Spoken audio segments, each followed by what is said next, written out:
So what should you do? All right, so here's the question, the million-dollar question. You need to comply, right? Comply to the PCI data security standards, the PCI DSS. Comply with what they say. And you have the SAQ alpha through alpha Echo Papa and on and so forth. You need to comply based on those. Now, reading those, I warn you, is like reading stereo instructions and how to put together a million-piece puzzle. I mean, it's kind of like, yawn, I don't know what to do. So there are great tools out there to help you with that. But I would focus on if you are a WordPress person, entrepreneur who does e-commerce, WordPress e-commerce, you better make sure that you look at the SAQ alphas and alpha Echo Papas. The other thing, enable SSL. Okay, like we talked about before, SSL is actually the wrong term to use, but it's what everybody uses. SSL is going away. They now use TLS. But that being said, use SSL or a version of it. And, well, don't use SSL, use TLS. And a third-party outsourcing. Third party, yes. Go third party, yes. Go third party. Okay, I think I've said that 100 times. So go third party. Avoid keeping credit card data on site. Do not do it. Consider it toxic. And if you have to do it, then you better understand Alpha Echo Papa and you better understand how to do data encryption. Because if you get hacked, it's going to go ugly quick. Just saying.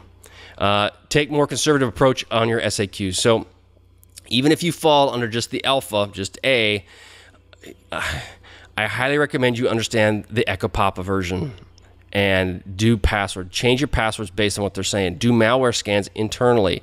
If you can do external scans, if you want to pay somebody, awesome. If you want to do them yourself, better than nothing, and you could learn something. But at a minimum, you need to do that. And you secure your network. Make sure that you don't have things in place that if you were to get audited because of a breach, that you're in a defensible position.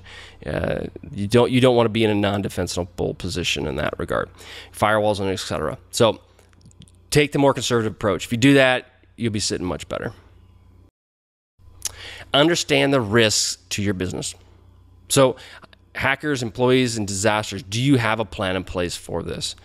So as an example, and we'll talk about this in the future areas, my father had been in business for many years now. It's like 40-some plus years.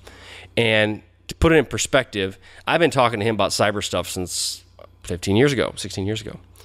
And realistically, hey, I'm his kid. He's like, okay, great, wonderful. But somebody within his insurance companies that he works with recommended that he gets cyber insurance.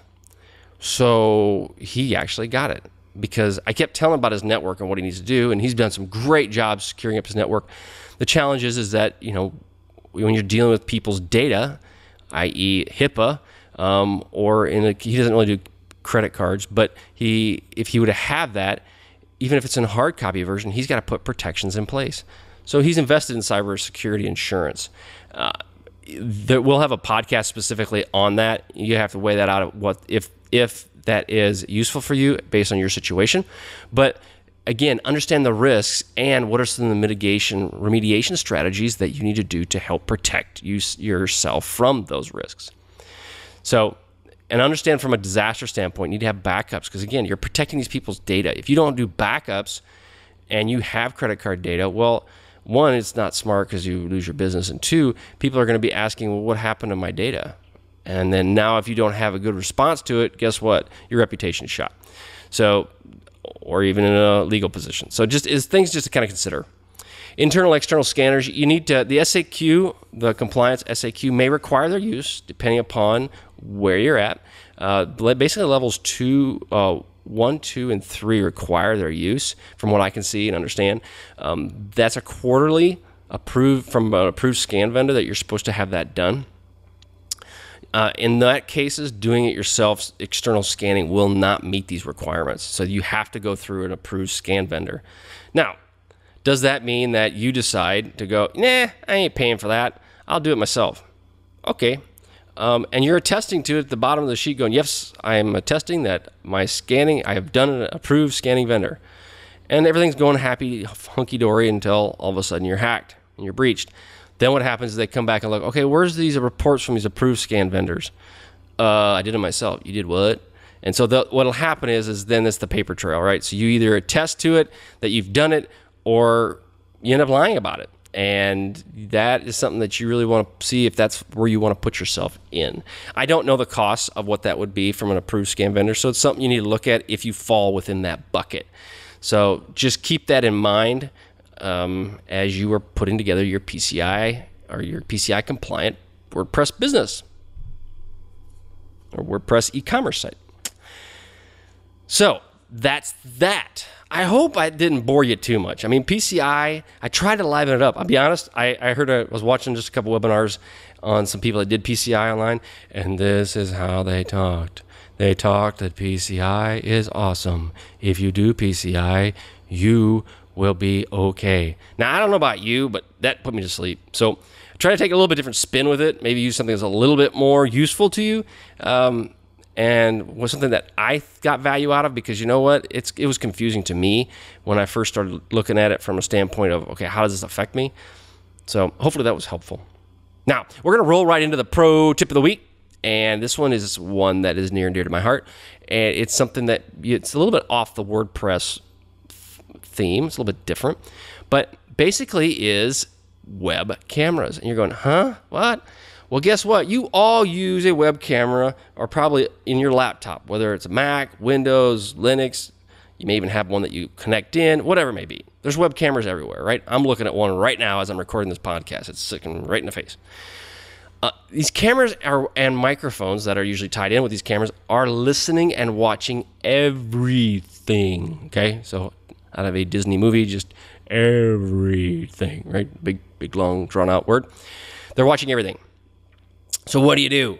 Okay, what does that mean? Well, you can still use them, but I mean, the point is that you need to protect yourself. And in a previous life, we'd used, I would turn on a webcam without the person knowing about it, and you can get into the BIOS, or the real down the weeds firmware for that camera, and you can turn the little light off. Ideally, there's a little light that comes on when the camera comes on to go, hey, stupid, I'm watching you. That's ideally the situation you want. However, you could turn that off. So it doesn't mean that just because that light's not on, it's not on. Well, it could be still on. Been there, done that. So something for you to consider. Which, if that's the case, you want to make sure you point the camera up to the sky. If you don't want people looking at you, if you're picking your nose or something like that, you want to point it up to the sky. If you don't, then potentially you could turn on and look right at you. If you care, great. If you don't care, whatever. But this can be a problem, especially if you have a laptop in your bedroom or a place that you change your clothes. Guess what? They can turn these things on, and then they have a peep show going on. So I've got teenage daughters. I tell them I don't let them have a computer in their room. And when they're off to college, I definitely don't let them have it in. I tell them, if you're getting ready in the day, make sure you shut the lid on your computer. Okay? Tape over the lens and the microphone. There's also a thing that you can put, they call it a null, NU, November Uniform Lima Lima null plug. And you can put this into your microphone jack. And what it does is, once the computer senses that there's something in that jack, it will turn off the microphone on your system. And therefore, then it turns the microphone that's built into your laptop off. Okay. Smart TVs. These are going to be interesting. Actually, I just listened to a podcast from the SANS Internet Storm Center. It's a really good podcast on security. They had an interesting point about smart TVs being hacked and malware being put on them that encrypts them. So now they're encrypted and you can't use them. So that's kind of interesting. So smart TVs they have cameras, they've got sensors, they've got microphones, all that stuff's built into them. So just keep that in mind. If you're in the room and you're not using the camera, unplug it. Okay, there's no reason to have it installed. So just something to consider with that. The bag option. This is funny. Yes, and you may laugh, but put a bag over it. Right? We've had that where you can't, say you've got a webcam that it's big, it's a monster one, maybe it's in a conference room and you can't move it or unplug it. Just put a bag over it.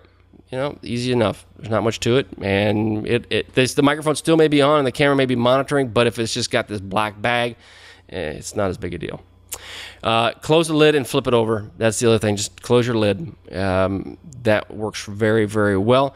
And the one thing to think about is also with phones. I mean, these phones are a little personal recording devices, you're taking them with you. Just keep that in mind. Just if you don't want someone to hear what you're saying, don't have your phone with you, because there's nothing saying they can't potentially turn that on, depending upon what you downloaded to your phone. All right, so today we talked about what is PCI, how does it work, what's going on with it, the pieces and parts associated with it. And again, this was just a high-level view of it. There's way more you can dig into and try to understand, but this is just a high-level understanding of it. PCI myths that most people will say from regards to going, I'm compliant if my third party's doing it. Stripe's doing it, I'm compliant. Yeah, not so much. Outsourcing PCI to these third parties and how important that is, and the consequences for non-compliance and how you could end up putting yourself in a legal situation where you don't want to be. And lastly, what you as a WordPress e-commerce site should do to protect your site. And it's just basically nuts and bolts of what you should do to protect you and your site. And followed up finally with the pro tip of the week, talking about webcams. So that was what we talked about today.